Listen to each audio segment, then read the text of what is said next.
Alright, so I've been hearing big things about this week's episode, and it most certainly did not disappoint. But with that said, hello everybody, how's it going? Welcome back to the channel, welcome back to another one of our weekly Ranking of Kings discussion videos. Today we're here to talk all about episode 9, The Queen and the Shield. But before we get into the video proper, quick reminder if you haven't done so yet, to hit that subscribe button, ring the bell, set notifications to all, let all of AnyTube know that you're here, boop that up snoot if you haven't done so already, which means hit the like button if you didn't know, and be sure to check out our Discord as well to get actually notified when videos go live. But with that said, let's go ahead and dive into this week's episode, shall we? And so the big thing, there's like 3 things to talk about this week. There's Hilling and Dorshe, which is super cool. I love Hilling, as you guys know, and Dorshe is absolutely a top tier best boy contender. There's also Bose and the Mirror that we got to talk about as well. There's a lot of weird stuff going on there, as well as Daida's prison inside of himself, which is weird, but we'll get to that as we go.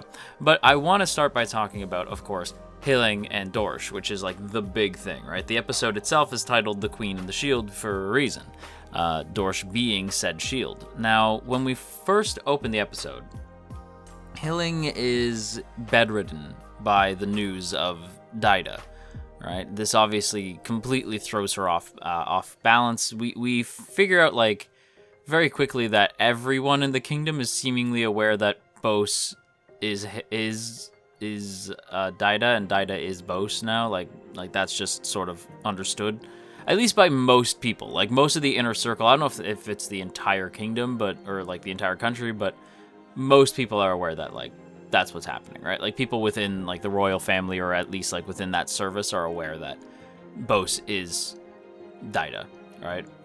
So, and this is pretty much proven when Bose, like, in the form of Daida, crushes the club he was using into a diamond and presents it to Hilling, which seemingly was, like, their first meeting when he was still regular Bose, and he crushed that giant club into a giant diamond. But he just proves that it's him, right?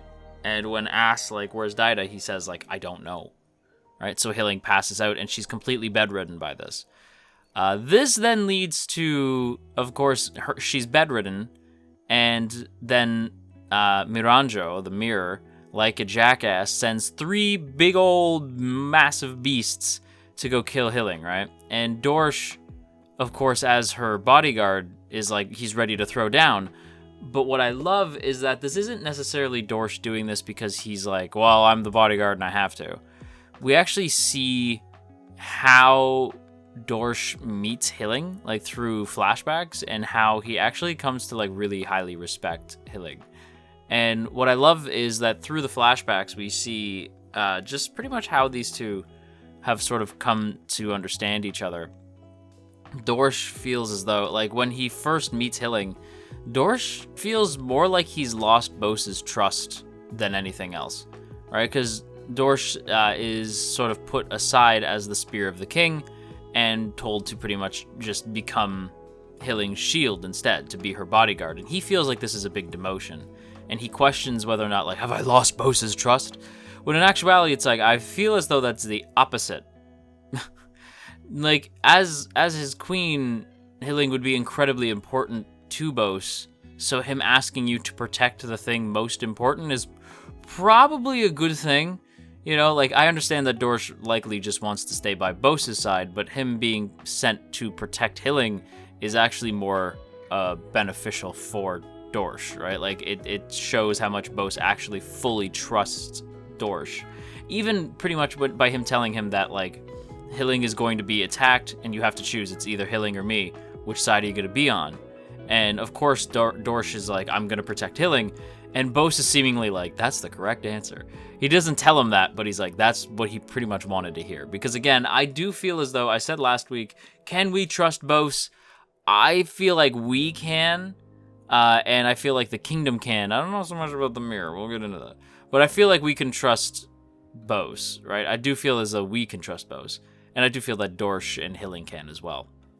Even though, obviously, you know, Bose is very aware of everything that's happening to Hilling. But he can be trusted. And basically Dorshe, you know, he reluctantly goes to Hilling and he sees how hard Hilling works to get Boji to like her. Now, Dorshe is, like, aware of Boji, but not to the extent that he later becomes, right? Like, most of the Kingsguard and all that, they don't really know how to talk to Boji yet. Like, they're still all learning sign language while Hilling is learning. In the background, you can see Dorshe, like, mirroring it so that he, too, can, like, speak to Boji. And you see Dorshe realize what we realized, which is that Hilling's never really, like, mean. She's very, like, quick to emotion, and then collects herself, right? So it's not that she's mean, it's more like she's just kind of awkward, and she's trying her best to get Boji to like her, and eventually it works, and Dorshe is surprised how she managed to sort of win Boji over, and we know how that happened. But, like, we do see that, you know, like, she worked really hard to get to that point. And Dorshe seemingly is just sort of impressed that Hilling would work so hard for something so seemingly mundane as to get the prince to like her, right? And I feel like that really sort of charmed him, right? Like, that he sees that Hilling isn't a bad person, just kind of awkward, and that she does need somebody around to sort of balance her, you know? And that's exactly what Dorshe plans to do. And he shows that in spectacular fashion. Yet again, we see some absolutely god-tier animation on the show as we get into the fight of Dorshe versus the beasts. And we see Dorshe essentially, like, going toe-to-toe with them pretty well. He has, like, he's on his, like, Captain America double crap, because he's basically wielding 2 shields with spikes on the end of it. He's basically Captain America mixed with, like, the Hulk, because what ends up happening is he's whooping some ass, but they're kind of getting the better of him. They're a lot quicker, right? So in order for Dorshe to really pick up the speed, he's going to have to take off the armor, right? So he ends up, like, sort of blasting the armor off of him by flexing. But in doing this, unfortunately, the beasts end up kind of tearing into him, like, quite literally. Like, they chomp down, and it's a pretty bloody affair. I don't know how much of it I could show without the good old YouTube algorithm getting mad at me, but it ain't pretty, I'll say that. And it's a pretty gnarly fight, and the mirror did plan for this. Like, credit to the mirror, she is really intelligent. She knows that, like, Dorshe on his own could probably take them, except for the fact that he's gonna have to take off the armor to take them, and by that point they'll just rip into him. But Dorshe, pretty much fueled by his desire to protect Hilling, he ends up actually powering through and killing the monsters, which is a little sad, because we do see that the monsters had, like, families, which I didn't need to see. Thank you for that show. But obviously this sort of leads us into talking about the mirror, because it's the mirror who found the monsters, right? And the mirror and Bose. Let's go ahead and talk about the mirror and Bose. And I will say that this is part of the reason why I say that I feel as though we can trust Bose, but I don't think that the mirror can. So the mirror, like Miranjo, is absolutely getting played by Bose. I feel like that's not even a question, right? Like him saying, like, you are pure and most beautiful and all this crap. And I'm like, when has Bose ever spoken like this, right? Like, so to me, I'm like, this is like, I don't really believe this. I don't buy this at all.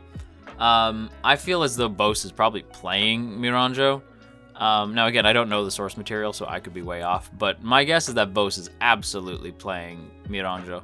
I think the mirror is definitely in love with Bose. I feel like that much is very clear when we see the, like, finally, like, when she gets to dance with Bose, and then eventually, like, it's too much magic to do so, like, to possess the doll, so she ends up just sort of fading back into the mirror. But Miranjo clearly, like, is in love with Bose. And that would make sense. They've known each other for a very long time, right? But do I think that Bose cares about the mirror like that? Probably not. I think Bose cared about I think he cared about Boji's mom.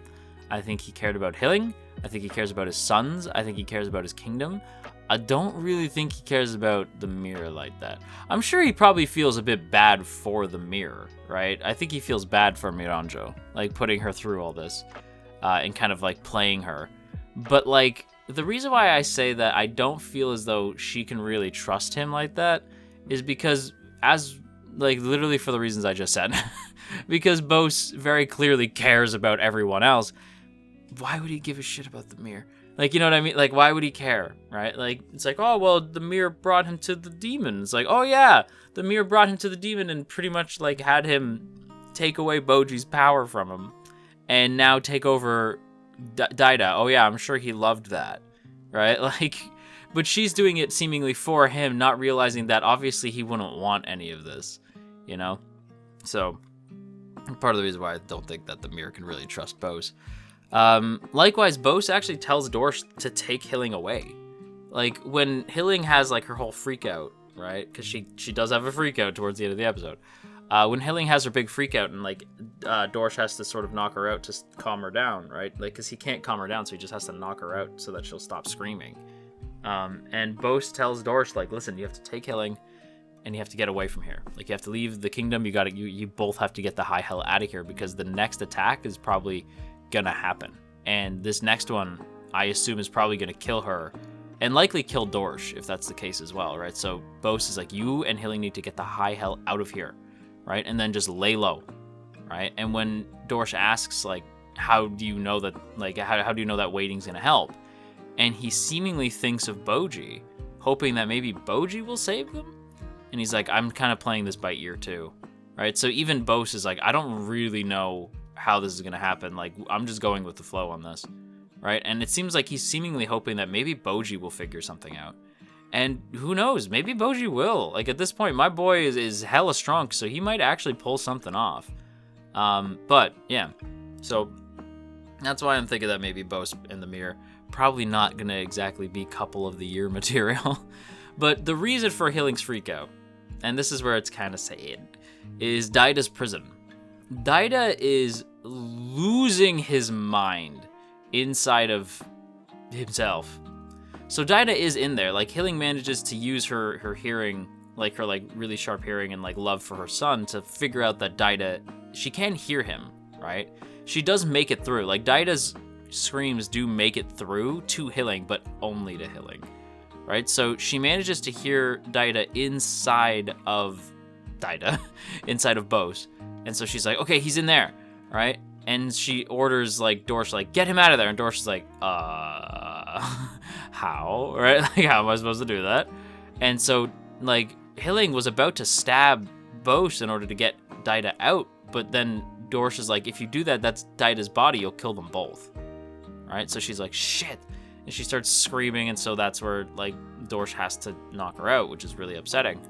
In doing this, this is where Daida stops hearing his mom call out to him because he could hear her back, right? But after she gets knocked out, he can't hear anything, and it just makes him even more sad than he already was because he was losing his mind in there. The idea of wandering around through the dark, like, never-ending darkness and then hitting walls and stuff, like, every so often, like, it's making Daida, like, lose his mind, right? And he kind of realizes that since there's not much for him to do right now, he just feels sort of helpless. Like, Hilling also knows, like, there's not much they can really do, right? Like, so for right now, they don't know what to do. They just have to let Daida be in there until they can figure something out. And Daida just keeps sinking further and further into despair, and it's tough to watch. And there's this scene where Daida's sort of laying on the floor of himself, and he's thinking about Boji, and he wonders if this is how Boji felt, like feeling sort of helpless, like not able to really do anything, just fighting against nothing, right? And he starts to wonder if maybe this is how Boji felt this whole time. And I think he's kind of starting to miss his brother a little bit, you know, like he might be starting to miss his big brother just a little bit. And he's sort of just left laying on the ground, just sort of wondering what's gonna happen, you know? And it's sad, like the acting, by the way, just absolutely, like the Seiyu crushing it. Daida definitely just sort of breaks your heart this week.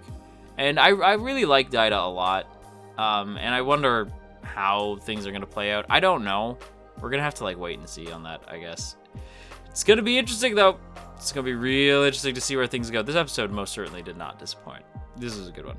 But with that said, outro. And there you have it, everybody. That is going to wrap it up for today's video. So I hope you guys enjoyed. If you did, don't forget to boop that up snoot, share if you care, leave a comment down below, and of course, make sure that you hit that subscribe button, ring the bell, and set notifications to all. Let all of AnyTube know that you are here. And if you haven't done so already, go ahead and check out our Discord so that you can actually be notified when new videos go up. And of course, you'll also be notified when we're streaming over on the other website that starts with a D. On top of being the best way to get notified for new videos, it's also a good place to discuss with fellow anime fans and stuff like that. So if that sounds cool to you, go ahead and join us over on the Discord, link down in the description. Also linked to the description is our Patreon page, and that, along with the join button right beside the sub button, are great ways to help keep this channel afloat.